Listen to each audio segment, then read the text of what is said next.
Voici le village qui a fait l'objet d'une attaque lâche et barbare. Son nom est Katafa, une localité située à 77 km de la ville d'Abéché. Des individus lourdement armés l'ont attaqué dans la journée du 16 mai 2019, faisant ainsi 12 morts et plusieurs blessés. Ne pouvant rester indifférent face à ces massacres, le ministre de l'administration du territoire, de la sécurité publique et de la gouvernance locale, le général de corps d'armée Mohamed Abali Salah, a fait une descente du lieu pour s'enquérir des faits. Dans son déplacement, le ministre a procédé au désarmement des civils se trouvant aux alentours de la sous-préfecture de Marfa. Quelques armes de guerre sont aussitôt récupérées. À Katafa, il est accueilli par le gouverneur du Wadaï, Ramadan Erdebou. Le ministre est accompagné dans ses périples du com-génété deuxième adjoint Ibrahim Abdallah Gok, du directeur général de la gendarmerie nationale Idriss Mismouro, du directeur adjoint des renseignements militaires Brahim Djibrin et de l'inspecteur général de l'administration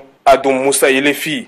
Là, le gouverneur de la province du Wadaï, Ramadan Erdebou, a présenté la situation sécuritaire de sa circonscription administrative, tout en déplorant la recrudescence du climat d'insécurité dans le Wadaï, qui souvent se solde par mort d'hommes. Mohamed Abali Salah a encouragé les éléments des forces de défense et de sécurité de s'investir pour que les assaillants et leurs complices soient arrêtés le plus vite que possible. Ce 19 mai 2019, à la direction de la gendarmerie d'Abéché, les forces de défense et de sécurité ont présenté le résultat de leur investigation. Plusieurs armes et munitions de guerre ayant servi dans cette attaque sont présentées à la presse, ainsi que 33 présumés criminels et leurs complices sont aussi arrêtés. Cependant, quelques complices sont en fuite et les enquêtes sont en cours à l'effet de les identifier. Pour le ministre, le désarmement des personnes civiles est un impératif et une orientation du chef de l'État Idriss Déby Itno visant à maintenir un climat de non-violence sur l'ensemble du territoire national tchadien.